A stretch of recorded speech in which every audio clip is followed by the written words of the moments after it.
Thursday afternoon, which is pretty awesome.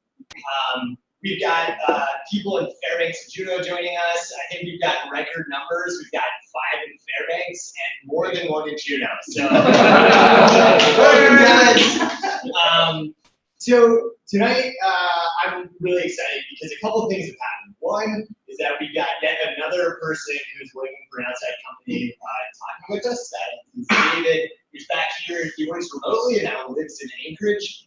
But also we've got a little startup who's going to talk to us about what they're doing and what type of talent they're going to be looking for as they move forward. So Vanessa Raymond is going to talk to us about Hair Voyage, and then David is going to talk to us about graph databases. So thanks for coming, Vanessa.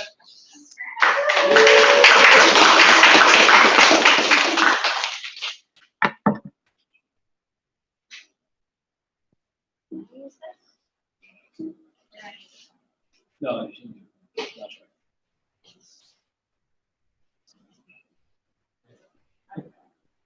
All right. Hi everybody. I'm Vanessa. If there's a camera, I don't know where to stand. There's no camera on I saw this slide when I was getting ready, and I was like, wait, there's gonna be on Facebook Live. He didn't tell me that. So I am an IT project manager. I live here in Anchorage, although I'm about to move to Paradise. I work for a company called Resource Data, but under my own company, I also help startups here in Anchorage. I also help startups here in Anchorage. I don't know, kind of bridge the gap between some of their tech needs and their business needs. So I am here representing Hair Voyage. Mary Alice Terlegis is the founder and CEO. So she can feel free to jump in at any point if I say the wrong thing. And this is going to be real quick because the main star is here. All right, so just some context. The mission. Hey Jeff, this is Arash. We can. Okay, hang on 1 second. They can't see or can't hear. No, they're having trouble. I'm not loud.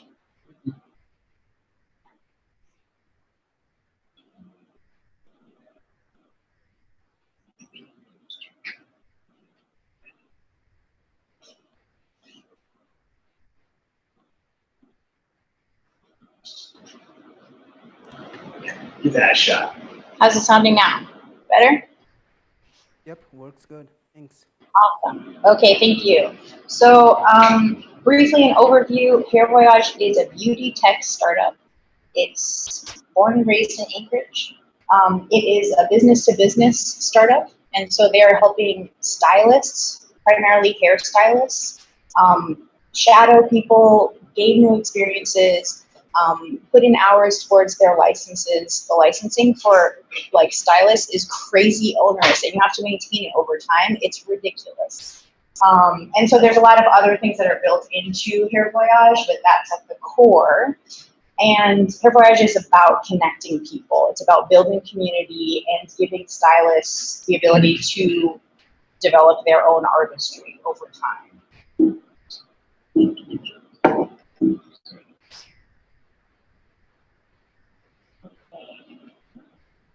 Let's see. All right, so this is a team. You've got me and Mary Alice. We have Tamara, who is based in Seattle. She's doing marketing with us, and Dana, who is based in Juneau. This is kind of a pan-Alaskan team so far, or a pan-Pacific Northwest. But we are remote first, so Alaska is the only place we want to be. A little bit of context for all of you. There is a lot happening in the beauty tech space. There are a lot of applications that are building out affordable apps for businesses in beauty tech. There is a lot of content that's being created for instruction for beauty online that's free. There are very expensive schools that you can go to. So I think the MBA Institute is $20 to $25K for big lessons. That's maybe 17 or 18 years old. That's a hefty load. And Hair Voyage is operating in this other space where we're looking for affordable mentorship experiences, and that isn't only education, it's also how do you build your clientele, how do you build people, how do you get health insurance, how do you run a salon, all of those things that an 18-year-old may not know, or a 40-year-old. I mean, it's not about age really. The end users for Hair Voyage are these people, right? These are all stylists here, and they value beauty, they value self-image, they want ease, they're hustlers. By the end of this talk, I will figure out which way is forward and which way is back. So, as I said, remote first, beauty tech company, born and based in Alaska, a product very much of the startup enterprises here that all of you are a part of, Jeff is a part of, definitely a benefit of that whole sort of pipeline that is being created here in Anchorage and Alaska, not just Anchorage actually. Technical members want to be either React or Ionic, so a lot of the beauty tech people, stylists are using iPhones, but Mary Alice's vision is global, it's not just US, so we need to be in Android as well. I am a agile DevOps lover myself as a project manager, so that would be something that I would be looking for. And in terms of the team members that I want people who value beauty, speed, reliability, who also care about ethics and data privacy. And that's really challenging. When you're trying to create for connection, you also need to create for people to protect their data, so that it's going to be we're going to have some very hard conversations about that sort of stuff. And then agile, I think I mentioned, not capital A, but lowercase a, agile or agile adjacent. That's all I have. You can find out more at hairvoyage.co. You can follow Mary Alice is running our Instagram these days at hairvoyage.co on Instagram. We're also on Twitter. So that's my spiel for you guys.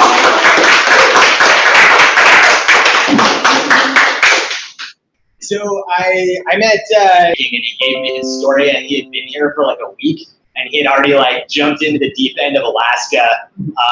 His background is that he has been working in the consulting space for many years, and one of the companies that he had been working with was doing a lot of stuff with data stacks and graph databases, and he had an opportunity to come to Alaska. He'd been stuck in Texas. So as soon as he got here, he reached out right into our dev community. We ended up going for a hike, and he's sort of somebody who I think is like the exact example of what we want more of, right? Which is people coming up here, sharing their experiences, sharing stuff that they've learned outside with us. So I'm really stoked to have Dave enter the community with us and share about data stats. So welcome, Dave. Thanks. Is it okay if is it standing over here okay? Yeah. Okay, just making sure. Hi, so this talk is, so I have two things for you guys tonight. I have, this is actually a rehash of a talk I gave in Oslo in June. So you guys get the better version because I learned from what didn't work the last time to make it a little bit better. And then I actually have a little bit of a demo. But feel free at any point to just kind of ask questions. This is really an open kind of forum discussion. This talk I have is called Skeptic's Guide to Graph Databases. So I work for a company called DataStax. Has anybody actually heard of DataStax before? I'd be surprised if you have. It wouldn't be. Anybody heard of Apache Cassandra before? We are the Apache Cassandra people. But nobody knows us, everybody knows Cassandra. So DataStax started as basically it started out building Apache Cassandra from the ground up and then essentially licensing it out. Over the years, we've basically taken the Apache Cassandra project. We still contribute to it, but we've also created our own fork of it, added features that Cassandra lacks under the covers, naturally, like search and analytics and a graph database. So we have built all of that on top of it. And that's where I work. I'm a solutions architect in the global graph practice for DataStax. So a little bit about me. As Jeff mentioned, I've been in Anchorage for only since May, so 3 months now. Beautiful time to move up here.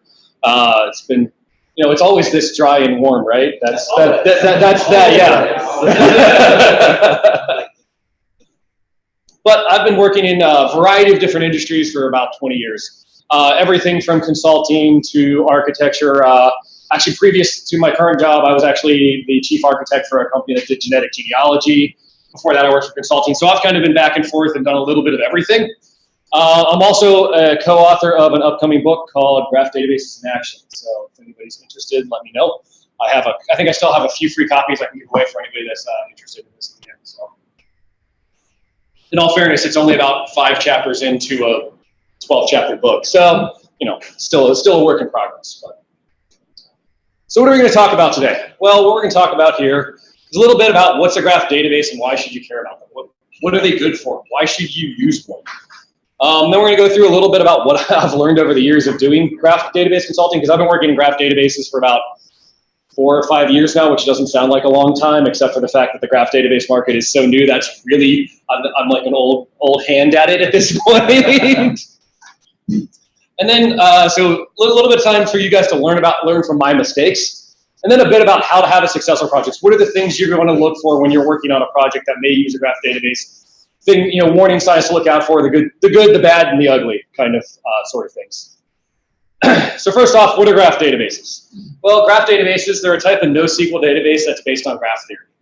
Any of you that probably got a comp sci degree, you probably ended up having to take discrete mathematics, and at some point you talked about graph theory, and you probably looked at this picture on the top right, the 7 bridges of Königsberg, which is actually, if you notice, that's my shirt here. For any of you that want the super dorky side of it. And that's really kind of the basis of where graph theory came from. Graph theory is all about basically a mathematical way to describe relationships between data. So graph databases are based upon that theory, and they're really highly optimized to handle that highly interconnected data. And really what they're good for in the end is they allow you to provide insights that are not easily found using other technologies. And we'll go into kind of some of what that is here in a little bit. So where do they fit? There's a lot of different types of databases out there. When I think of databases, all the different data, like SQL and NoSQL databases, I kind of think of them on a spectrum of the data complexity that they're really optimized to handle. Simplest being key value stores.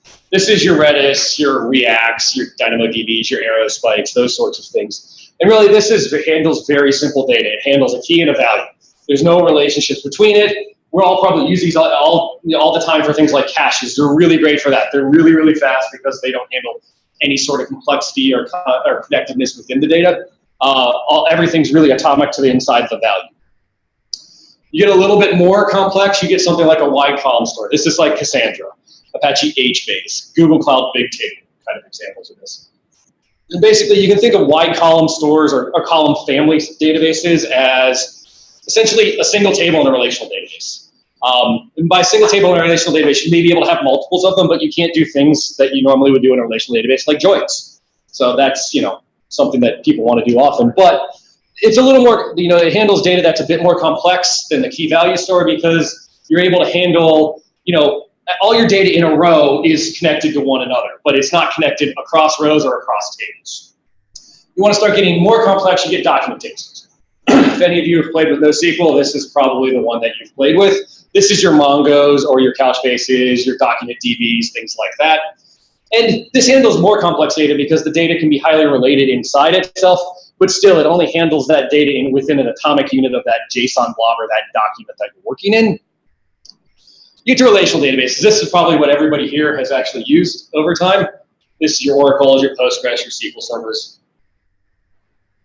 The things that probably power almost all of your database, or almost all the applications in the world. This is definitely the 80% case. This is the big hammer around. But what I find funny about relational databases and where they tend to fall down is when you start, they don't do really well at handling highly connected data. I always kind of laugh because relational databases suck at relationships in their data because they're very, very weak. The relationships between them don't really add semantic value to them, and you can't really add any metadata or properties around those relationships. So you end up having to go through and build those out inside your schema by adding additional tables and things like that in order to do it.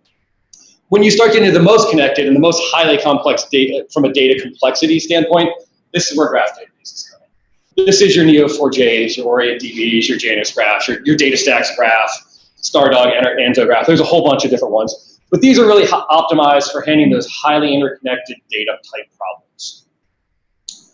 Because graphs are all about building relationships. They're all built on relationships. And the fundamental thing when I think of a graph database compared to other things is in graph databases, relationships are as important or more important than the data themselves.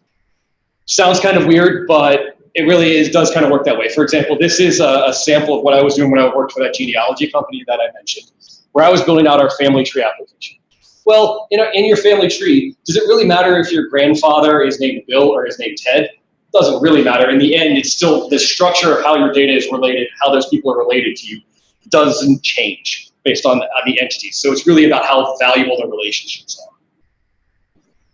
But like all databases, we start with them like this. We start with them by building out a conceptual data model. They're not different, they're not that much different than anything else. But really, the difference really comes down to they end up looking like this. If you notice the model on the left, that's actually the instance graph of Twitter. In this case, it's a Twitter graph. On the right, that's the schema of your database. So if you compare that to what you actually had in your conceptual model, you'll notice they're very, very similar to one another. So why are we kind of talking about this? Well, graphs are a hot trend. Since 2013, since 2014, I should say, they have been the hottest trending topic in database design. Like I said, I've been doing this for 5 years, so I was right there kind of at the beginning. I'm an old hand, if you want to call it that. But they're hot. This is definitely very high in the hype cycle right now, if you're familiar with that. But is it all just hype? Well, in some cases, yes, because if you go out and you look on the internet, probably one of the statements you'll find is this one, that everything is a graph. Well, yeah, it's right that you can probably describe most any problem or any data problem as a graph, but that doesn't mean you should use a graph to solve it. This is where we tend to see a lot of people run into problems is they read about it and say, oh, this is going to solve all my problems, and then they have a problem that's best solved by a different technology like a relational database. The thing you'll take out of this talk is use a graph when it's good, don't use it when it's bad or when it's not the right use case. And hopefully this talk will kind of give you some idea of when it is the right choice for the problem. So if all this is the case, why do people use graphs? Well, I'm pretty sure if you look at this data, without me telling you anything about it, I bet you guys start to notice some trends and some insight into this. You probably start to see that there's something going on down in Florida that looks different than the rest of the world, or the rest of the country, I should say. You notice that there's probably a lot of connections between New York and Florida, and a lot between LA and New York. I mean, anyone want to take a guess as to what this data is actually representing? Nope, it's not flights. What? Florida man. Would there be Florida man anywhere other than Florida? Let's hope not.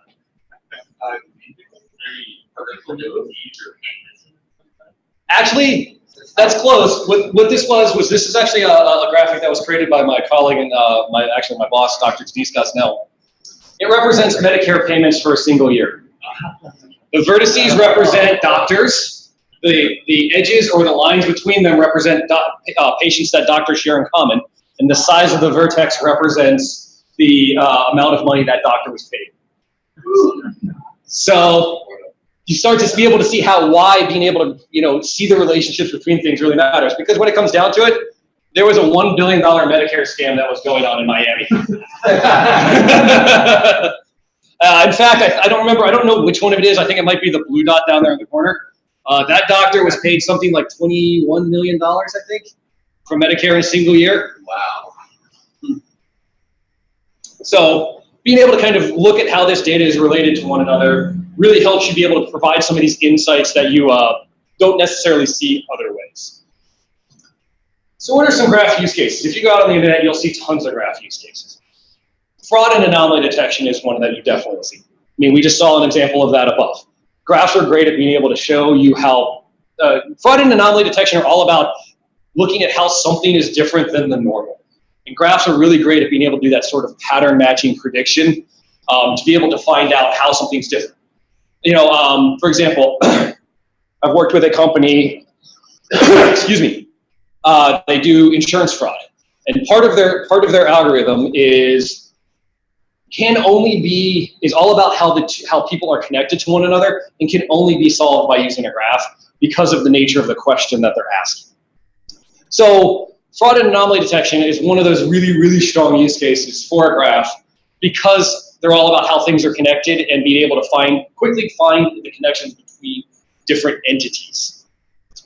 Knowledge graphs. How many people here have even heard what a knowledge graph is? Has anyone heard this term? All right. So when I think of knowledge graphs, there's really two types of knowledge graphs out there. There's one, I call it the old definition of a knowledge graph. And this is where you want to basically take something like, you want to take all of the tweets on Twitter, put it into a graph, and then derive some semantic meaning from this using natural language processing or something like that. That's sort of kind of the old school definition of a knowledge graph, and that's a great graph use case. We'll talk about a little bit about that here in a minute. The other type of knowledge graph is what kind of we started calling it a knowledge graph more and more in the last couple of years. Really, they used to call it a data lake or a data pond, where I have all the, most enterprises have these silos of data. They have, something here that's a call center, something here that's, data from their online store, something here that's data from their email support, something here. And what they really want is, if you call into support, they want to be able to bring up your information and then all of your information. They want to see that you've ordered this product and that you've had 3 contacts with support and that you've returned it and that all these things. They want to be able to quickly kind of unify those disparate data silos into one, they call it single view of the customer, or customer 360, something like that, depending on who you ask and who you talk to. But that sort of use case, and that's actually a really common use case that we see for graph databases, because they're really good at being able to kind of create those links between those data. And, in that specific case, you're not necessarily the system of record, but what you're doing is saying, in this system, he is here, and in this system, he's here, and in this system, he's here, so we can pull all that data together very quickly. Recommendation engines. Recommendations engines are one of those ones that you will see constantly. It says, it's a great graph use case. My experience is it's not really all that good, because they tend to not scale very well. You start having, if you have a very small, if you run an e-commerce site and you wanted to do recommendations on a very small set of product catalogs, it probably would work fine. As soon as your product catalog starts to expand, graphs aren't usually the best way to handle that. Usually you want to pre-compute, what if you buy this product, you're most likely to buy this product. So being able to do that transactionally, it's much faster if you pre-compute it, because you have a smaller number of potential options. However, being able to have something that powers that computation is a good use case for a graph. That's why it's kind of a maybe. Network and asset monitoring. Network and asset monitoring is another really strong use case, because if you think about your computer network, it's nothing but a graph. Everything's connected to everything else. And you want to be able to see things like, what is the most important piece of my network that if it fails, it's going to take out the largest amount of stuff? Or something like, if this switch goes out, who's going to be offline and what assets am I going to lose? What backups do I have? Things like that. Identity and access management. This is one that really surprised me when I started working with graphs, that this was a really strong graph use case. But if you think about it, what is identity and access management? Let's say you're using something like Active Directory and you're in 7 different groups, and those groups have been given access to different folders with different permissions, with different files. And then on top of that, you have to start layering on, well, you've specifically been denied access to this file, but given access to this file. Being able to kind of compute very quickly and rapidly, what do they have access to? Can they see this file or not? Is actually a use case that we have successfully seen implemented using graph databases. Social networks. Social networks are kind of the classic graph use case. This is your Facebooks, your LinkedIns. People that you know may also know Jeff, sort of things. Machine learning. Machine learning is another interesting one. I mean, I'm by no means a machine learning expert at all. But most of, or at least many of the algorithms I know in machine learning, or I should say the irony is, many of the algorithms I know in machine learning build internally to themselves. They build out a graph of how these different models are represented, but none of them that I'm aware of will be able to actually take a graph as an input parameter. So how does machine learning graph works? Well, there are a few things in graphs that you can basically use as inputs to those feature sets in your data. That are unique to a graph. So you can be able to use them for doing things like self-propagating labels. So I can already pre-cluster my information together into groups that can then be used to aid in as a feature into a graph. There's also a lot of other graph properties that you can calculate that make very good inputs into graph sorry, into machine learning type algorithms.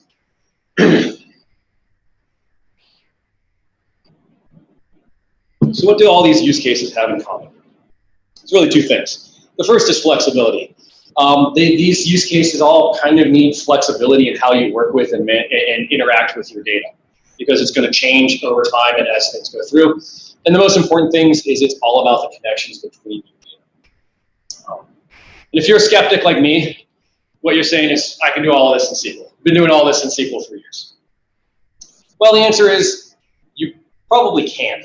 But there's a couple of things that don't necessarily work well in a SQL sort of system that really graphs excel at. And this kind of is where I always think of, you can do, graphs empower you to do things better, quicker, faster, and easier than you can with some other technologies. The first one's recursive queries. Who here has ever had the displeasure of writing recursive queries in SQL? And how happy are you about writing them? They're hard to write, they're hard to maintain, they're very complicated to get correct, and most DBAs really love it when you put lots of recursive CTEs inside your system, right? Yeah. It's funny, this is actually the top search list on Stack Overflow when you search for CTEs. I didn't actually make that look that way. I didn't search for like slow CTEs, that's literally what it was. So let's take the example of kind of an employee hierarchy. There's you down in the bottom corner. I don't know my left from my right, so down there. And I want to find out who you report to all the way up to the president and the CEO. Well, this is kind of a complicated problem because I don't know how many levels. Are you going to be 2 levels from the CEO, or are you going to be 200 levels from the CEO? We don't know this at the start of this, so we have to build kind of a recursive query to do it. So if you want to do it in SQL, that's the SQL to do that exact sort of query. Not a whole lot of fun to read and write. On the other hand, this is how you query it in a graph. This is a graph query language that you're seeing here called Gremlin. It's one of several graph query languages. We'll talk about that here in a minute. But if you actually look at this, in order to basically get the same answer that takes about 3/4 of the SQL, in order to do it, it's the first 2 lines of the Gremlin. The last 3 lines are just being able to pull out the first and last name and concatenate them together. So it's much simpler to look at. Once you kind of get a little familiar with it, it's very easy to read. And it honestly performs better in many of those sort of unbounded hierarchical recursive scenarios.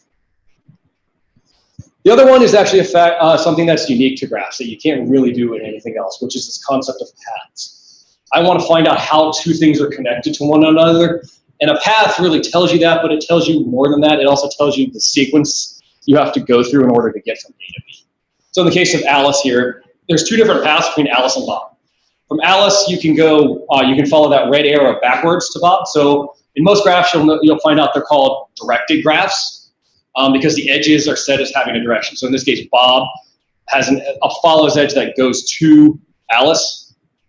But the reality is, when you're traversing them, you can traverse them either way in pretty much every graph database that I'm aware of. So in this case, there's 2 different paths. There's the red path that goes from Alice to Bob, and then there's the blue path where Alice follows Ted, who also follows Bob. So when you actually do a path, it's going to return the sequence that it takes in order to get there. So I like to demonstrate this sort of concept with the river crossing. It's a riddle. Is everybody familiar with this one? So you got a farmer, he can only take one of the things across the river at a time. There's a couple of constraints on there where you can't leave the fox and the goat, and you can't leave the goat with the carrots. But when you think about this, what is it? It's a constraint problem. I have states, I have potential state changes, and those state changes have constraints on them. So how do you use a graph to represent this sort of problem? Well, in this case, you start out with your vertices are going to represent your states, and the edges are going to represent the changing state to get from one to the other. So you start out with your state where everything's on one side of the river. T represents the boat, F represents the fox, G represents a goat, C represents a carrot, the underscore represents which side of the river they're on. So you start out with everything on one side of the river, and the next step is, I have 3 potential state changes. I can take the carrots across, in which case I get to an invalid state, which is just marked here on the red vertex. I can take the goose across, in which case I'm all good. I can take the fox across.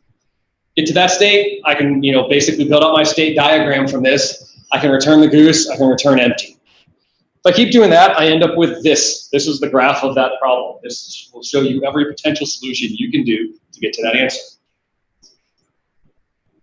If you want to simplify this down a little bit, we can remove out basically any state change that brings you to an invalid state, because we know that's not allowed. And we can remove basically any of these edges that go back to a previous state, because you're just going to be in a cycle then. You do that, you get this. I think we can all pretty quickly and easily see that there's two specific ways that you can solve this problem. Do that in Gremlin, you'd use that simple query. And when you do that, it'll give you these results. So what you'll notice about these results is, as I said, it's not just that these two things are connected, but exactly how those two things are connected across the thing. I mean, this is a riddle, but I've used this exact same methodology with clients to solve much larger constraint type problems, specifically around things like logistics. I have X amount in this warehouse. I need to deliver Y to this thing. I have B amount in a different warehouse and C amount in a different store. What are all the different ways that I can make combinations to get these things to this store? Present those as options. You can also add on to that things like weights. I want to find, maybe this requires me to ship it by air, but this requires me to ship it by truck. And shipping it by truck, I know, is half the cost of shipping it by air. So this is an area where graphs really kind of help you solve a problem that can be solved other ways, but do the same thing better. So how do you know if you have a graph problem? This is a question we get all the time. Like, is my problem a graph problem? Well, the most important one is really this first question. Is, do you care about the relationships between your data more than the data itself? Or the entities itself, I should say. If the answer is this is yes, then yeah, you have a graph problem. I'm pretty confident in being able to say that. The other three are not quite as strong as that first one, but the second one is, if you were going to do this in a relational database, would you have to write many queries that have many joins or CTs in order to solve it? The answer is yes to that sort of thing. You probably also have that, because really in that case, you're likely really caring about the relationships more than the data. Is your data and questions continuously evolving? One of the features we haven't talked too much about graphs is they're very good at having continuously evolving data. Many graphs are what's called schemaless, so you don't necessarily have to deal with data migration sort of issues. They're also just very good at being able to answer different questions very seamlessly. So if those are the thing you have, that's a bit of a weaker question. And the last one's kind of the weakest out of these, because these are definitely the strongest. Is your domain a national thing? Yeah, so if you're concerned about the paths between your data, right? Like, to me, the first thing that jumps out is the traveling salesman, where you are trying to figure out what's the fastest route between, delivering a whole bunch of things. So if the graph database is good at modeling that, is this like an efficient way to approach this problem? Because the graph database is sort of figuring out all the different ways that you can do that, and then you can just add the times later and see what's more efficient. You can actually, when I have the demo, I can show you an example of that. You can actually, as you're going through, do what's called like a weighted shortest path. So you can assign essentially a weight to edges. So actually, the example I have later is actually flights. And you want to find, essentially you can assign a weight, in that case, miles between one flight. And you can find the shortest distance by basically summing up what is the shortest distance based on the flight lengths. So something like that is something you can absolutely do. So it will still return all of the different paths, but then the shortest one will be automatically. You can do either. You can either return just the shortest path, or you could return all of them. Cool. Say, how is there method of grouping locations of the setting they have to short path the clusters and once that. Yep. Yeah. That's a bit more of an advanced way of doing a kind of a clustered approach. You cluster basically neighborhoods of data, and then you don't use cluster afterward. Yeah. Once you know that this is the shortest one to this, then I can go inside this one and find everything that's the shortest. What's the shortest one in there? Yeah. Yeah, absolutely. So if you're interested in graph databases, where do you kind of start? Well, if you're like me, you're going to probably go to Google and search that. I mean, it's Google or Stack Overflow, right? The problem is, graph database landscape is a mess. It's huge, it's growing, it's confusing. It's an immature sort of technology. So there's good and bad about that because it's growing really fast and there's a lot of innovation going on. At the same point, if you're new to this, I don't know where to start. There's too many options to even know where to begin about a lot of this stuff. This diagram was actually done by a consulting company called GraphAware back at the beginning of the year, and while it's showing a lot of it, it's definitely not showing everything that's out there. Excuse me, in the ecosystem. And in fact, it's almost weekly is there someone else is releasing a new graph database or open sourcing their graph database, something like that. So when I think about it, I kind of tend to break it down into one of three buckets. The first kind of decision point I always think about is a graph computing engine. This is a library. These usually tend to run on other big data frameworks like Hadoop, Sparks, things like that. And they really are all about handling the data processing as a graph, but not necessarily the data persistence. So the way these usually tend to work is you have your data stored in a file system on Hadoop or SQL Server or something else, some relational database. You load that data into the processing library. It does everything it can to process it as a graph, and then it returns you the data, which you then have to save back to wherever you want to save it. This sort of use case is really optimized for background processing of things we think of like global graph properties. So like clusters, like clustering, influence, those sorts of things are really kind of global graph properties because I need to look at the entirety of my data in order to handle it. Because these tend to be long-running processes, because just pulling the data out, loading into a library takes some time, not something you're going to do for like a website request. The second bucket is basically databases, graph databases as I call them. And those are really broken down into two different types. The first one is an RDF triple store. So an RDF triple store, for those of you that have been around long enough to remember the semantic web craze of about 2009, that's where RDF triple stores really kind of came out. They're built upon W3C standards for basically W3C standards for the semantic web, and that's all based on this concept of a triple, which is a subject, object, predicate sort of thing. When you think about this in graph terms, each property gets represented as a separate vertex. The really interesting things about triple stores is they have this concept of an inference engine. So when you build out a triple store, you end up building out not only do you build out these triples, but you also build out this ontology of how things are related and this set of rules about how all those things interact with one another. Well, you can take how the structure of your data today and this set of ontological rules that you build out, and you can use those two things to infer new facts about your graph. So it's really strong. These are really strong when you want to infer new sort of relationships with your data. And this is where I was mentioning that kind of knowledge graph in the first case with natural language processing. This is really right in that sort of wheelhouse for them to be really, really powerful technologies to do that. So, any question about RDS? This is kind of okay. Second one, and the one that I use most commonly, is what's called a label property graph. So labeled property graph, as opposed to an RDF, isn't based on triples, it's based on vertices, edges, and properties. Vertices representing vertices representing entities, edges representing relationships between entities, and properties basically representing attributes on those things. Properties are basically key value pairs that are associated with both a vertex and an edge. So this is one of those areas where you really start to be able to differentiate between a relational database, because now not only are my edges just a weak foreign key between two tables, they now not only have names associated with labels to add semantic value. So in this case, flight to is the name of the edge. That edge can also contain properties itself. And these are really optimized for traversing known relationships between data. So RDS you kind of think of as really good at inferring new relationships. Label property graphs are really good at traversing known relationships. Yeah. This just looks exactly like just what drawn as a graph.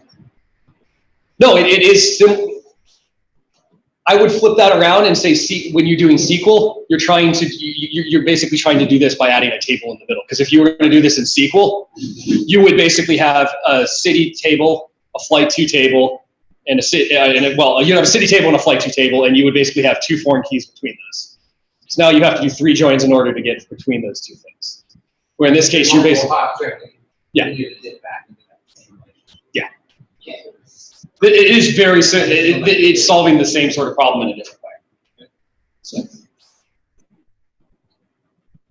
But what I would say the difference here is when you're working with a graph, it's optimized for being able to traverse those relationships very, very quickly, whereas that's not really the way SQL is working. SQL is really optimized for being able to retrieve rows of data, whereas this is really is optimized for being able to basically retrieve the relationships between data. So just like the reality of the world, nothing's ever as clear as being able to kind of dump things into different buckets, because this is a more realistic overview of how everything overlaps in the Venn diagram. So far, nobody that I'm aware of has kind of made it to the center of being able to do everything.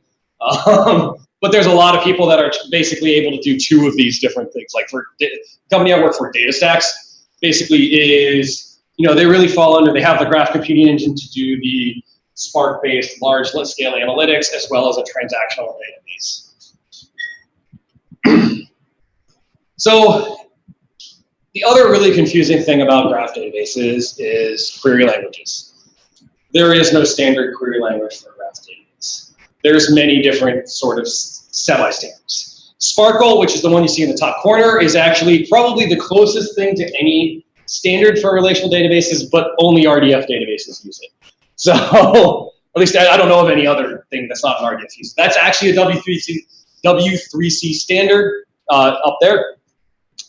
The next most common ones down below that are Cypher, OpenCypher, which is a language pushed by Neo4j, which is a labeled property graph vendor. Gremlin, which is the query language for the Apache Tinkerpop project, which is used by a variety of different databases out there. And then there's a variety of other ones out there. There's a few databases that use GraphQL as their query language. There's a lot of them that wrote their own SQL variants for it. So really, this is a big ball of mud mess right now as far as query languages. Currently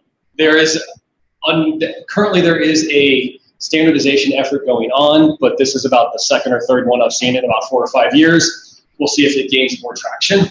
It seems to be gaining more traction, but as of right now, there's not a single, there's not SQL that exists for graph query language, which is a problem because you don't really get to choose the query language. The database that you choose to use pretty much dictates the language or sets of languages that you're able to actually use.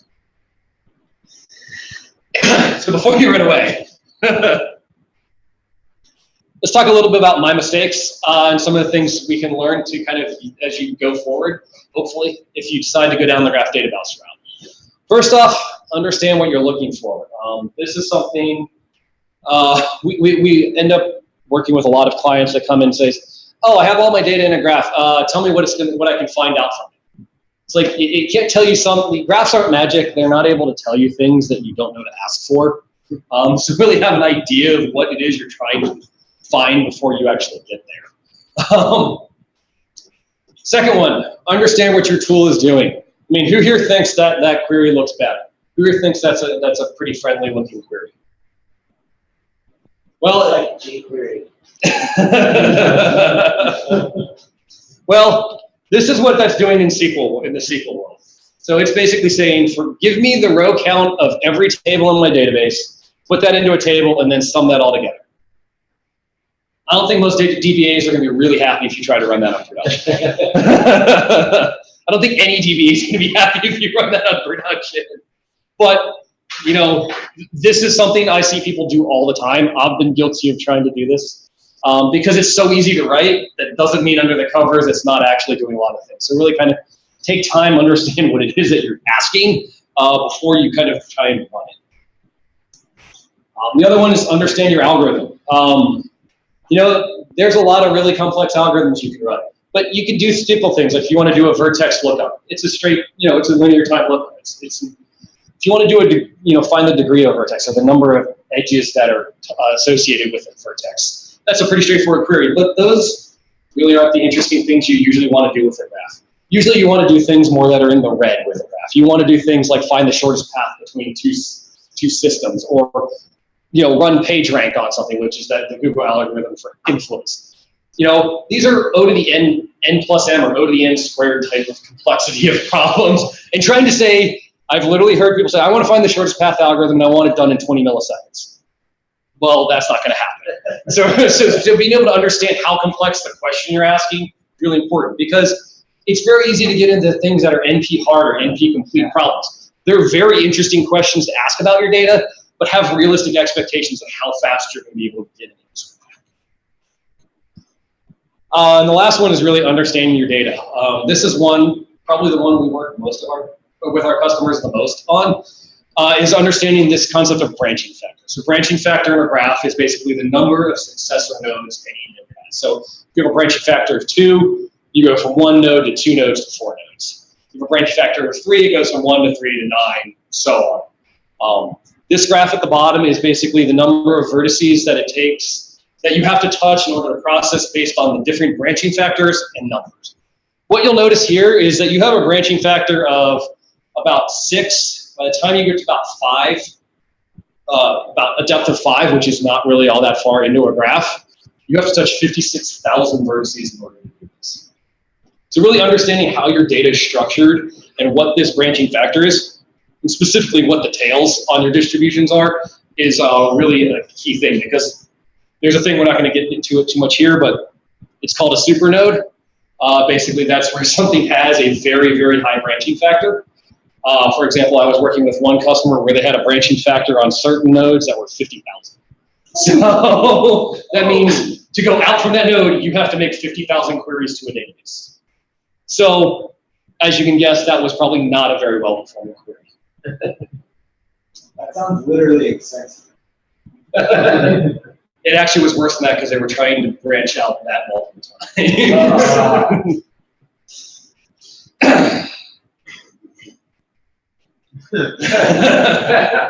So if this all seems too complicated, how can I actually be successful when I'm working through this sort of thing? Well, there's a couple of ways. First off, if you're going to go into a project on a graph database, be prepared to think differently about your graph. Don't just try to take everything you know about a relational database and work on it in a graph. Because as I said, graphs are all about relationships. My boss and colleague, Dr. Dean Scosnell, likes to say, when you work with a graph database, it's all about a relationship-first mindset versus an entity-first mindset that you have with a relational database.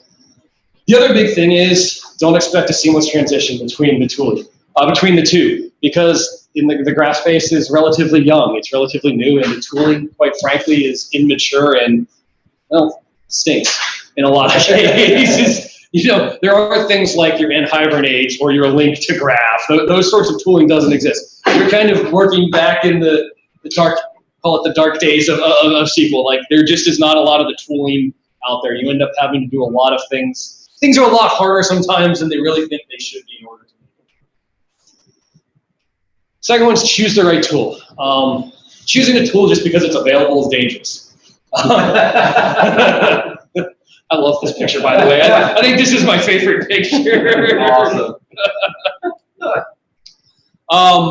Make sure that you're choosing the right tool for the job that you're trying to work on. Very few of projects of any complexity that I've ever worked on end up with just one sort of database. They don't have one shape of data. They usually have multiple shapes of data. You may shove it all into a relational database, which is usually what happens, but that doesn't mean it's the right fit for that sort of data. So make sure you choose the right tool to solve the problem you're trying to solve. Work in bite-sized chunks. This shouldn't be new to anybody working in development. However, it seems that for some reason when people get started on graph projects, they want to boil the ocean and solve all the problems all at the same time. That doesn't work well. Choose a specific silo that you want to work on. Start with that. Use it to develop a reusable pattern. Just good software development practices seem to, for some reason, kind of get thrown out the window a lot of times. And plan for failure, because you won't get it right the first time. The first time you use any new technology, do you expect to get it right? Probably not. So make sure you plan in time for experimentation, have a backup plan, I mean, I kind of love this quote from Elon Musk that if failure is an option, if you're not failing, then you're not innovating. We also had yoga.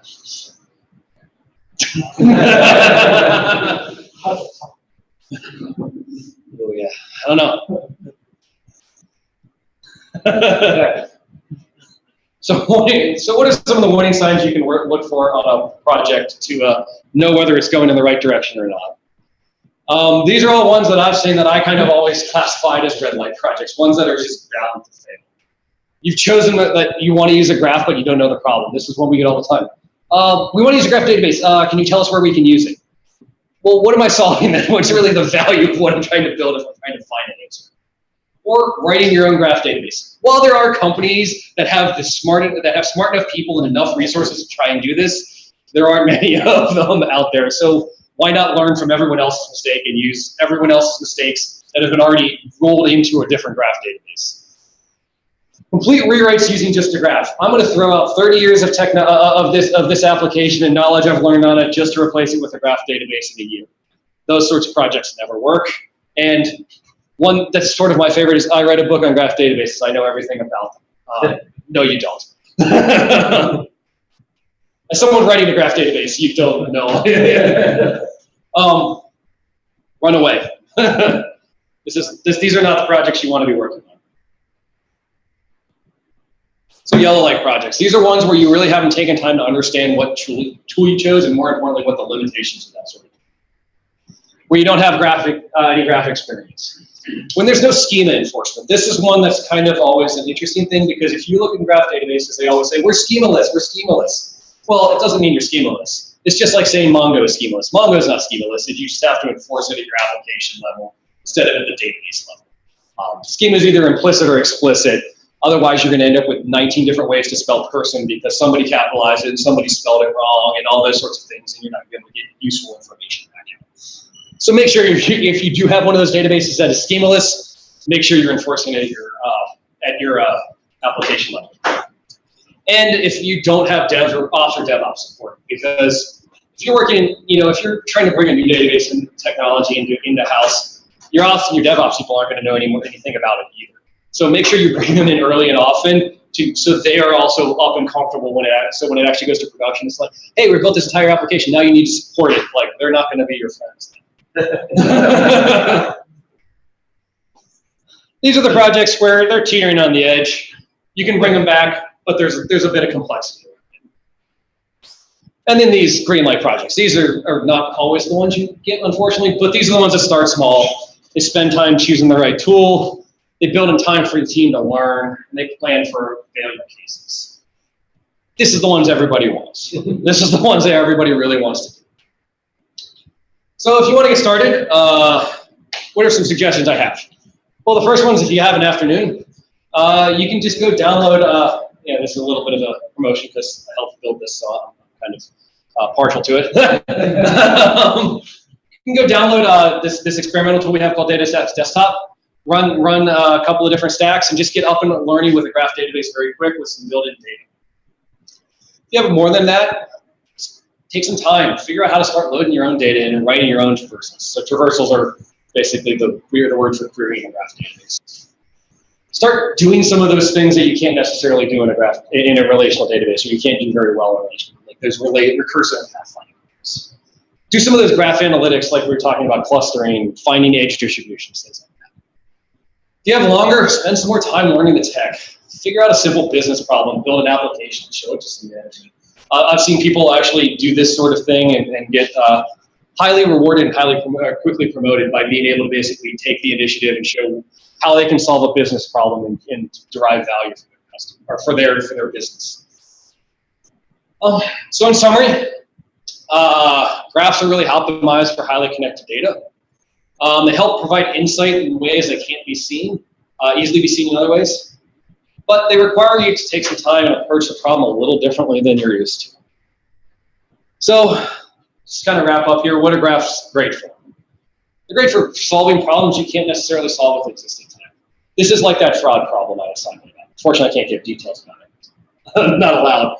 But it's one of those things, there are specific characteristics of of certain problems that just require the ability to look at the highly interconnected nature of your data in order to solve it. And they allow you to do things to solve problems that you do today differently and hopefully better, faster, and quicker. But they're not magic, so make sure you're trying to use them at the right time for the right problem. Don't just use them because they're the new cool kid on the block. For anybody interested, these are some developer resources we have for data stacks. If you're interested in learning Cassandra or Graph, there's actually a very, very good set of courses. They're all free out there on Academy, which will basically take you from knowing nothing to being pretty ready to go actually build something out on there. We have a community forum, and feel free to connect with us on either Twitter or Twitch.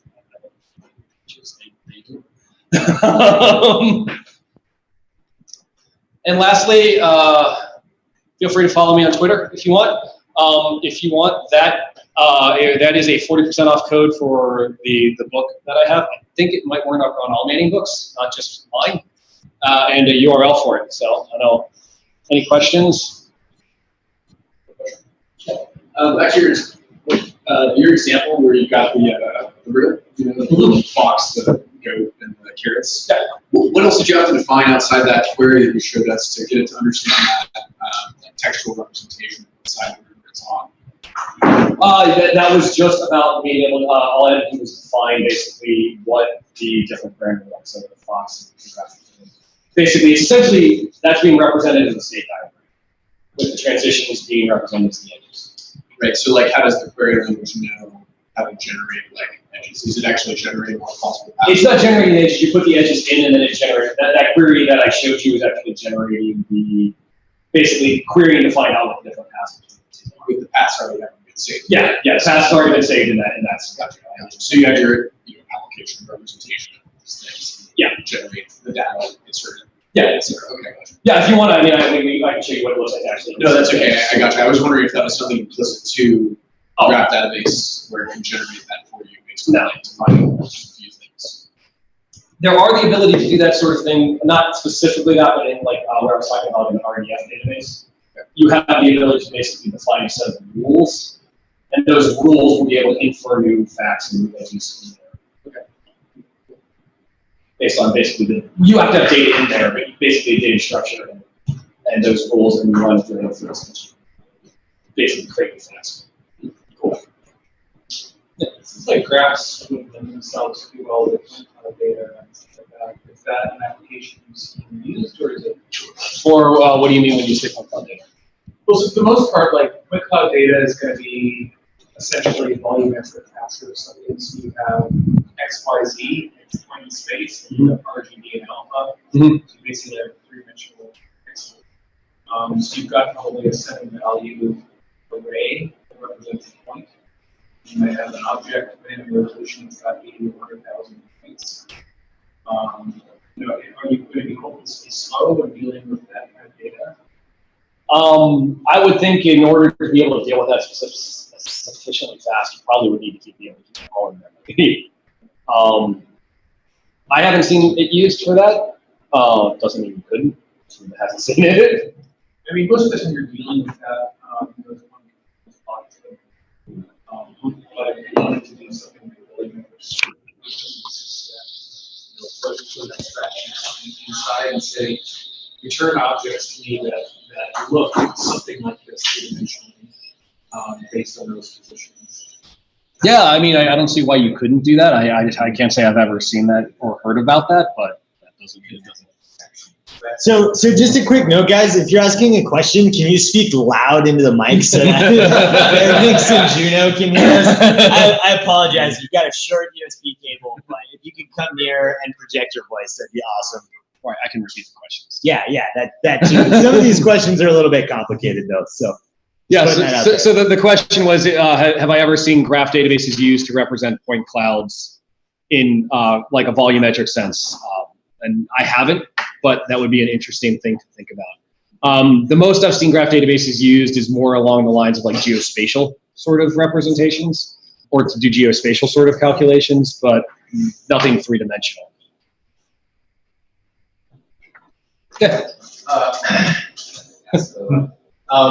It seems like it can be really difficult to answer the question of, is my data care more about the relationships than the entities themselves? So, I mean, like the traveling salesman, all the salesman cares about is the time.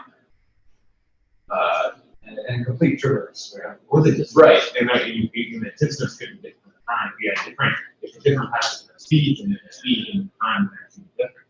So it could be different questions.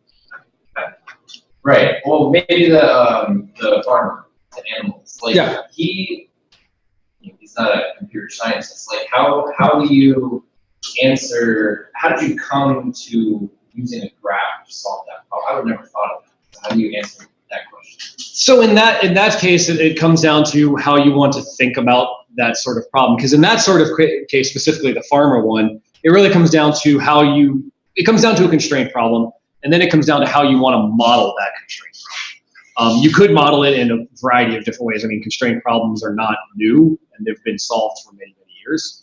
But if you wanted to model that in a relational database, I'm not really sure, one, how you would even approach that from a relational perspective. And I'm not, which somebody has an answer, I'd be great. I'd love to hear that one.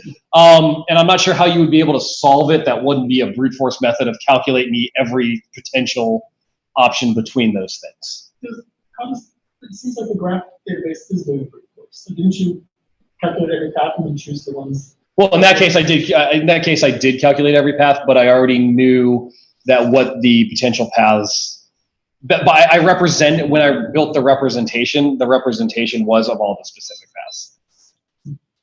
I guess maybe it's like you build your model and your representation, and then you it was just intuition. Yeah, I mean, I know the question you're asking. Unfortunately, I don't have a solid answer. Partially just because that the immaturity of the space. There's not like a defined, if you can answer these 3 questions, it's a graph problem. That's something I get asked a lot, and unfortunately, we don't have an answer. And by we, I mean the whole graph community doesn't have an answer for it. This is a yes and this is a no. Well, no's are usually a lot easier to say than a yes. So I have it's a question, but it may be relevant to this, which I have a data set I've had for probably 18 years before graph database existed. And I quickly realized that as an undirected graph, it was a little bit difficult to work with. Since most of the tools of the era were used to dealing with directed graphs. Yeah. And they were used to dealing with directed graphs with minimal loops, if anything. And so the question that I wanted out of the data set at the time was, which 2 nodes are the furthest apart by number of relationships? That's not something that I could model with a relational database very easily at the time, so I shelved it. So now I've got the data set, and I see you've got desktop tools to play with. I've looked in occasionally, at the tools. I think probably the last time I looked at it seriously was about 5 years ago. So it's still too new. But if I were wanting to visualize data sets, I assume I could do some visualization with the desktop. Yes, I can actually share that here. How about if you were looking for like quick and dirty ways to, or tool sets, I should say, for targeting the web for relatively small graphs, not necessarily like trying to solve all question and answer scenarios, but just is there anything in that space that as far as tool sets to be able to visualize and interact with them, or just to be able to display them on a screen? Probably interact, because typically you're dealing with, in this case, it doesn't fit in a 2D space, it requires a 3D space. 3D space. I would probably look at, there's a free open source tool called Gephi, which would probably be the first place. That would be the first one I would probably look at. There's another good tool, but it costs money, called Linkurious. That's very good. It's not cost money, because this is the whole playing around. Yeah. I would go with Gephi then.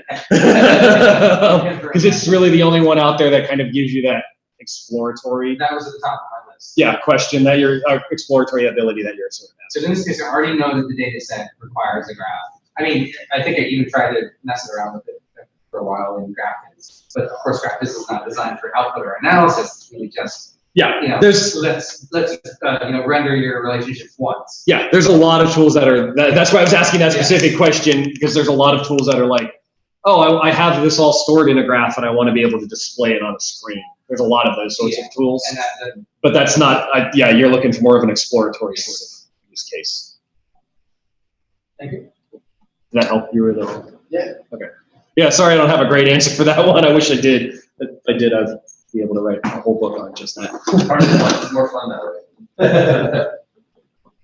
It seems like there's, maybe I'm confused a little bit, but it seems like there's a distinction, or maybe there's not a distinction between graph databases and then more generic graph technology. Like when you had the list, the huge picture of all the things that you find when you Google graph databases. I saw GraphQL up there, and I've been having to do GraphQL for work lately, and I never would have made the connection in my head that there's, I don't know how this is related, I guess. I mean, in my mind, GraphQL is a query language for APIs. Like that's really what it's kind of designed as. But there are certain, in a lot of ways, you're sort of asking. I don't know if I would really say it's a graph technology, but it is a thing that graph technology is used to query them. There are multiple different databases out there that use GraphQL as a query language for them. Whether that's a good idea or not is a different argument. But that's probably why it was on that list. So in this case, you're looking for a graph-based answer, and the database that you're querying is irrelevant in this case because you're just really calling the API. Yeah, exactly. Well, that's what GraphQL does. Right. There are graph databases that use GraphQL as the query language for the database. I don't particularly like them because I think it's a very weird abstraction layer that you're putting on top of it, but they exist. So it seems like it has the power to simplify API calls in particular, where you're really not having to go do all that heavy lifting yourself. Yeah, that part definitely is a little bit easier there, but I think there's a better approach to that. I mean, because you can run GraphQL on top of, well, I'm guessing, a relational database right now. Mongo, yeah. Relational or NoSQL. And that's why I think of them as more, GraphQL specifically, I think of as this is how I want my data to come back from my API, not necessarily how I want to be able to query it. Because really one of the things is whether you use a graph database or not under the covers, your end customer doesn't care. Right. Like they just care that they get their data back fast, quick, and easy. They don't care what technology you choose, whether it's Mongo or Cassandra or graph database or SQL Server or Postgres. That's irrelevant to them. They just want their web page to load fast in most cases. So in the API space specifically, is there anything that's emerging? You were talking about there being a wide variety of querying languages that would be GraphQL-like. That is, this is we'd be using this as an API, as opposed to. There's nothing that. So the project that I know that's out there right now is one by Neo4j that's called the Brand Stack, which basically you define everything as GraphQL entities, and it handles all the work under the covers to actually basically abstract out the endpoints and the APIs there. We've looked at data stacks of doing something similar. We aren't there yet, but there's not really like a unified industry-wide sort of standard or trend towards that I've seen. Well, if we don't, one more question? Yeah. It's a great talk. I have a social network.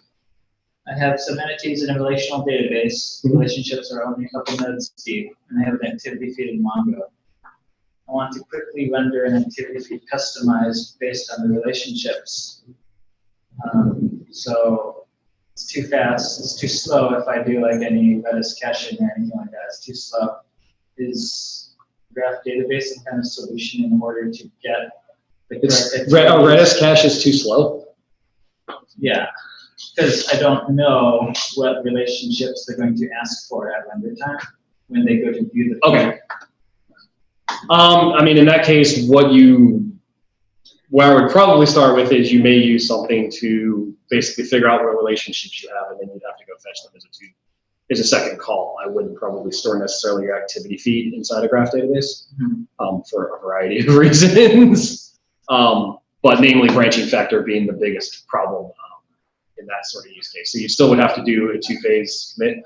If you already have it in a relational database and you're only going a couple of relationships deep, you may not see enough of a gain to justify switching to an entire new technology just to store that data. Because 2 or 3 joins in a relational database are going to be pretty quick 10 or 15, not so quick. What about other times we're going to be dealing with data that we like having in a relational database, and we need it in a relational database for other needs? We just duplicate that if we also have graph database concerns as well, or? A lot of the time, the way I see that is I always think about it is what is really your system of record? Where is your system of your source of truth? If that's your relational database, then yeah, you make sure all your data is stored in your relational database, and then you move it to whatever other data source, be it Elasticsearch or Elasticsearch or graph database or any other technology that uses that sort of thing. But at the same point, you can also always say, the relational database is my system of truth. If for some reason everything gets out of whack, I can rebuild my graph database off of the data stored in my relational database. So it's really kind of defining what that system of truth is for your application. And then everything else just kind of hangs off of that. But for most of your use cases, you would treat the graph database as a store of truth and not as a secondary store. It really depends on what the question is. For example, when I was talking about that concept of a knowledge graph, that single view of a customer, in that case, it's not the system of truth for any of that data. All that data is stored in its own individual data silos. And all the graph database is doing is basically being able to quickly and easily say, if I'm looking for Dave Berchberger, he is in this database here, and this database here, and this database here, and this database here, with these different attributes. So if I want to go rebuild that, I can rebuild it from those different data stores. But that's where that data really is stored and resides. And the graph database is just kind of sitting on top of those to solve a very specific problem that's not easily solved because you don't want to try and build one application that hits 7 different databases. Created from another database. It's created from another database, not vice versa. It's created from others. Here's what you're saying.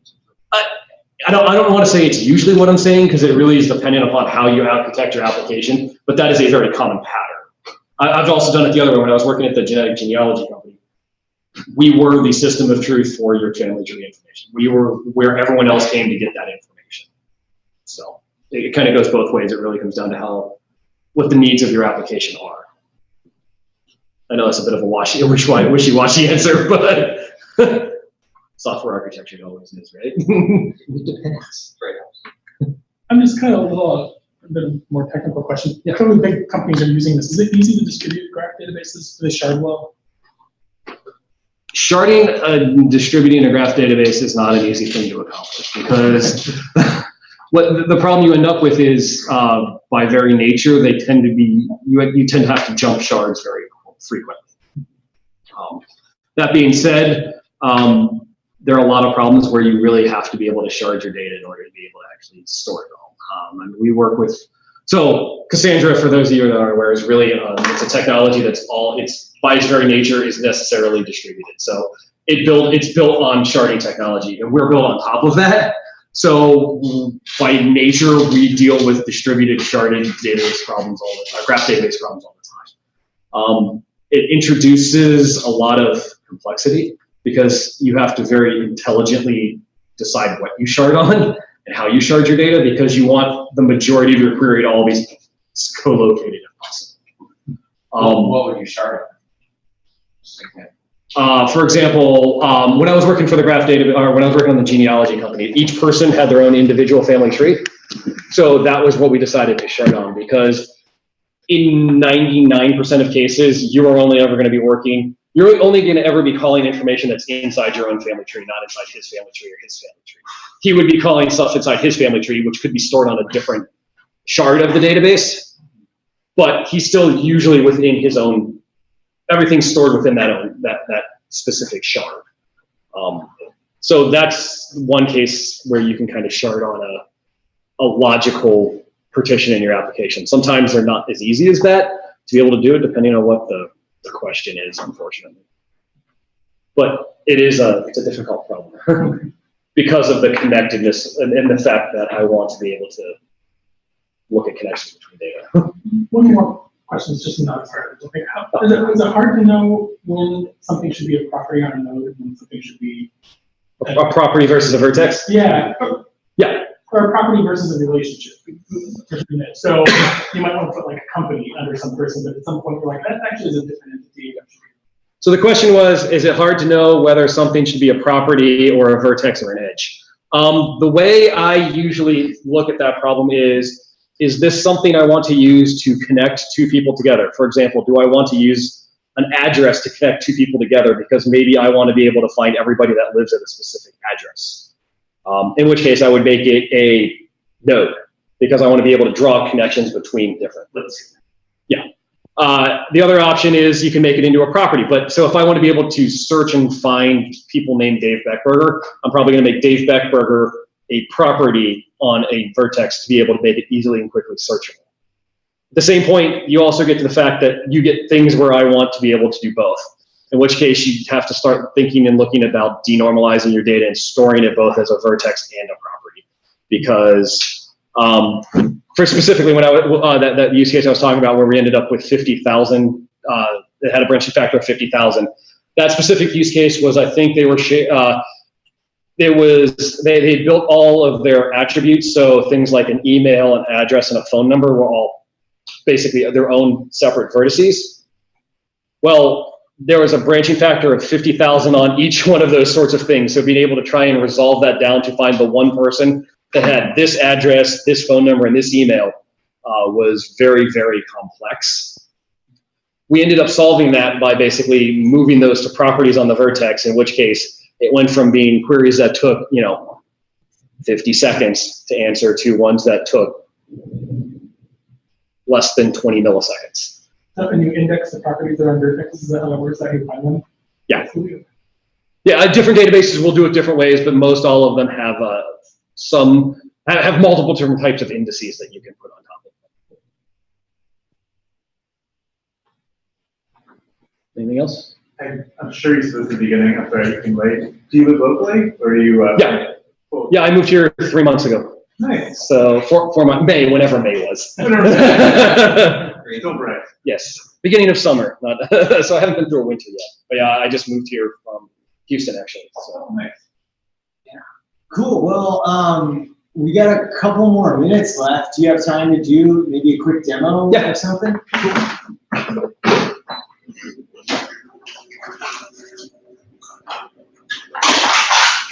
If I can figure out how to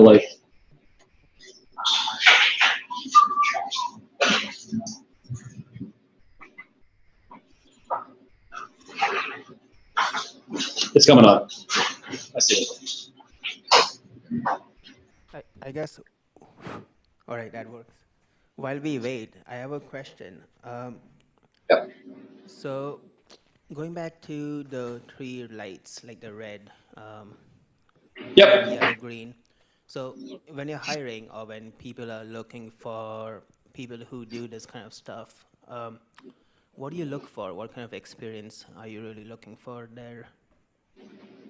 I mean, as far as, I mean, if you know what database tool you're looking for, I would definitely want to look for somebody that has potentially experience in that sort of tool. There aren't a lot of graph developers out there, or a lot of graph developers that have done anything more than just kind of played with it. Because like I said, it's a relatively new field. So I just look for somebody that has a very strong, mindset around being able to develop databases, thinking about database architecture and database engineering. Because that's really, when it comes down to it, it's just a different type of database tool. So the same sort of logic you apply to a Mongo or a relational database is the same sort of logic you want to apply here. I might lean to someone that has a little bit more NoSQL experience than just SQL experience, only because they've probably been exposed to things beyond relational databases, whereas at least many relational or NoSQL developers have worked with relational databases.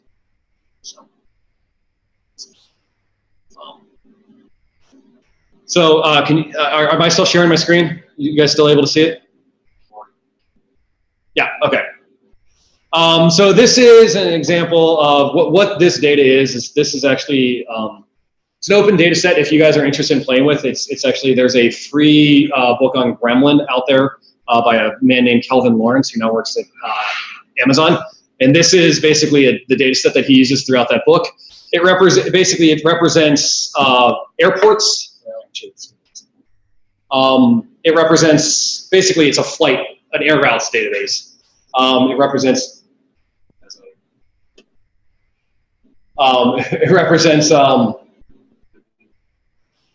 Airports and flights between them is basically what it is.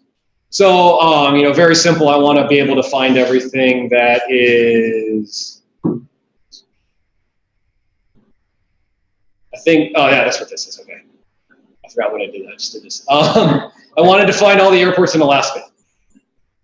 So this is basically the representation of all the different airports in Alaska and the flights between them. So you're able to kind of click on here and see that evidently there's a flight between Anchorage and Kodiak that is 252 miles in length. Can you find the longest route in Alaska? In Alaska, I probably could.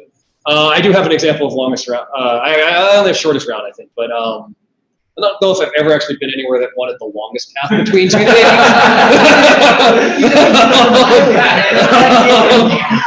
now that I think about it. Yeah, I was gonna say you can make it infinite because it's a cyclocross. So, really love flying. You just don't do it enough. You know, you can answer simple questions like find me everywhere that I can fly from Anchorage. Do have this running, right? 1 second, I may not. I don't actually have it running. That's how to do it. This is DataStack's desktop, by the way. What it does under the covers is spin up some Docker containers, basically. Because DataStax isn't the most friendly for desktop, being that it's built to be a highly distributed system. So I ran these earlier so we can look at it while it's building up. So where could, you know, I wanted to figure out where I could get to from 2 hops from Anchorage, because we both know there's not a lot of places you can get to from 1 hop. Well, that leave Alaska. There's definitely a lot in Alaska. So I can do that, and basically what you're seeing here is this is basically that path object that I was talking about. So I can see that I can go from Anchorage to Portland to Calgary, or you know, Anchorage to Portland to Oklahoma City if you wanted to, I guess. You know, Anchorage to Portland to Ontario, and it kind of goes on and on down that. So that's why everybody moves to Portland.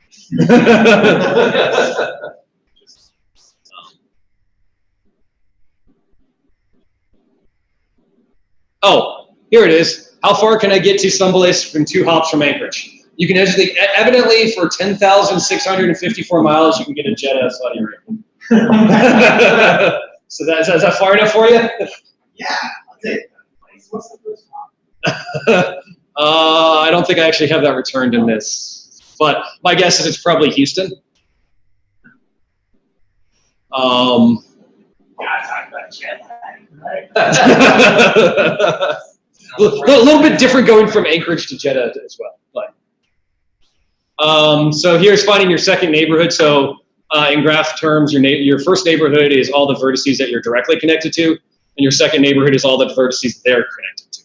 So this is basically the connections between everywhere that are 2 hops from Anchorage. Well, sorry, this is a limit to the top 10, because otherwise I think it was like 600. Yeah, that sounds about right. And it just doesn't. It just looks like a cloud. It's not useful to be able to see. So here's starting to get some more of those sort of pathing questions. If I wanted to find every way that I can get from Anchorage to Auckland, New Zealand, I can start to see that I can go from Anchorage on a 2,778 mile flight to Honolulu, and then from there to Auckland. If you want to do the shortest path, you know, here's a shortest path, which is, in this case, it's basically, in this one, it's counting the shortest in the number of hops. So what is the shortest number of hops to get from here to Auckland? And that's going to basically be the same thing, because it's not going to get shorter than a 2 hop to Auckland. I'm just thinking of getting oh yeah, chasing the middle line across. Yeah. Here is actually what is the shortest distance between this query. This query is definitely on the more complex end because it's doing a bunch of things to optimize it for performance. You don't have to write it this complex, because we can go into the details if you really want to know. But basically, it's finding out what is the shortest distance. What is the shortest distance between here and Auckland, and that's actually that Anchorage to Honolulu to Auckland flight, which if you think about it, makes sense because that's about as straight a line as you're ever going to get.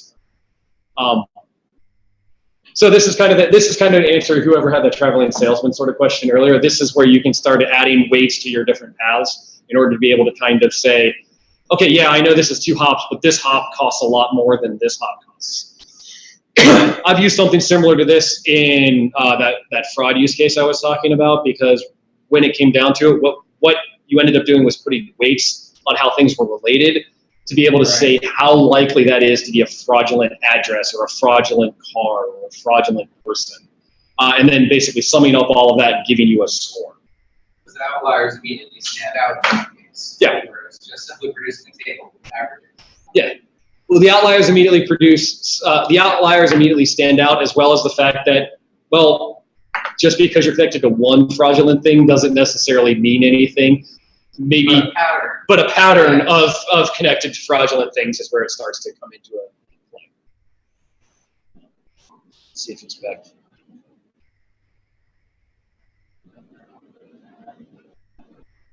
Oh, of course I have an error. Do you know algorithmically what it's doing in the back end? Like, is it for traversing? Is it Dijkstra or A-star? So Gremlin, it's doing depth for shortest path. I don't know what it's doing off the top of my head. It's probably doing Dijkstra or A-star. I'm not sure which one. But Gremlin works in transactional mode. It works as a depth first search, and then it does if you're in analytical mode, which we didn't even talk about. It runs as breadth first. So where I was talking about kind of the ability for data stacks to run as a graph computing framework, it has tight integration with Spark. So you can actually basically create these very large analytical queries and send it off to Spark, which will do all of the Sparky things that Spark does to distribute work and then bring you back a result eventually. What, sorry? I was waiting for someone to ask. Yeah. I didn't know how much we should get. So oh yeah. I don't know under the covers what it does to do a shortest path. I don't. Yeah. Oh no, it's all the same. Everything's all graph. Networks all graph theory. Yeah. Are these built so you don't need to know those things, or is it better to know? To know what the difference between Dijkstra and A-star is. Like what it's doing under the hood. No, I mean that's kind of the whole. No. Yeah, to get started, you definitely don't need to know those sorts of things. I mean, if you want to start doing a lot of analytics stuff, then yeah, you probably do need to learn what the difference between a strongly and a weakly connected component is, because that leads more to not necessarily how to write the algorithm, but know what the output of the algorithm is telling you. So I mean, I don't know how to write a Dijkstra's algorithm. I could look it up if I needed to, but somebody much smarter than me has already figured this out. So I would go and build it. Computational trade-offs as well. Absolutely. Yeah. And they do a lot of, and any of these things do a lot of stuff under the covers to be able to optimize it for their specific needs. So the way Tinkerpop works specifically, every day, which is what DataStax runs on, which is what Gremlin, the query language user, runs on. It basically sits as a virtual machine on top of things, and then different database vendors basically build their own integration layer with it, so they can do their own optimizations for these different parts and pieces as they go through. So while a lot of the answers I'm giving you are DataStax specific, because it's the one I'm most familiar with, different vendors can do it different ways. The depth first for breadth first, I'm pretty sure is a Tinkerpop. So that's kind of what I had when, unfortunately, it's erroring on me for a reason that demo gremlins. It's demo gremlins. What I love about it is that it's really all just 6 degrees of Kevin Bacon. Yes. Yeah. That's why we had inventors. Exactly. I mean, that's the social network problem. But I mean, that is also, if you really think about it, that's what is this? I forget the actual number that my colleague, Dr. Denise Snell, is doing. She's also working on a book for O'Reilly. And she calls out that that is a lot of the reason why LinkedIn and GitHub got their huge valuations. It's because if you think about it, what do they own? They own not only how all of the people here are connected via their professional network, but also how all of you code. And having that connectedness of those two types of data is tremendously valuable and powerful for me. Because what is Microsoft about? Writing code and professional people writing code. So, you know, being able to own the graphs of those spaces is a really tremendously powerful story. Exactly. You gave Facebook your social network for free, so. Cool. Well, thanks, guys.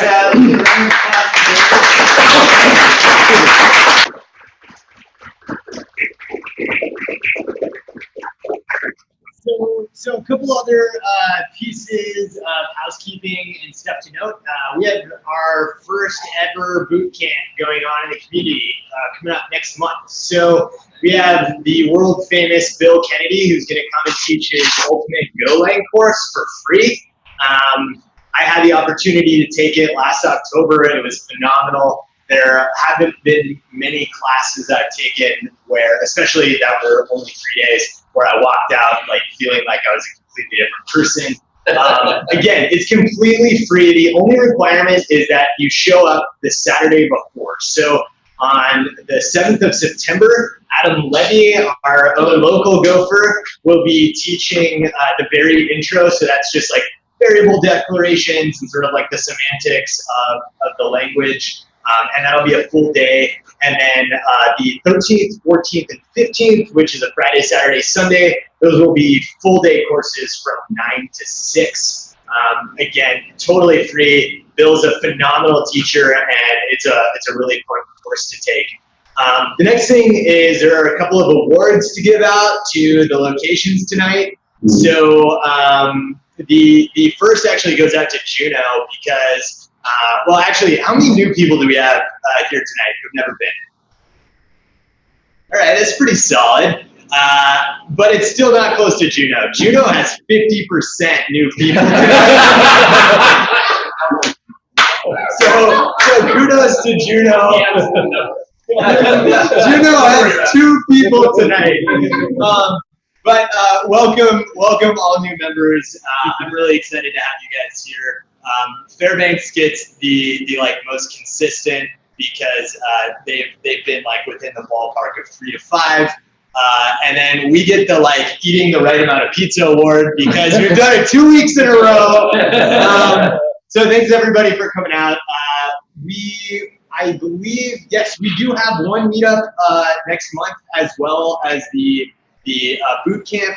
That will be Joel, I'm drawing a blank on his last name, but his name is Joel. He's based in Australia. He bootstrapped a software as a service company called Clinico. He started it in 2011. He's off and running. His company is 35 people, and they're completely remote and distributed. And so he's going to be giving the lecture all the way from Australia next month. If you're not sure about events, make sure you hop on our newsletter. We try to send something out right around the first of the month.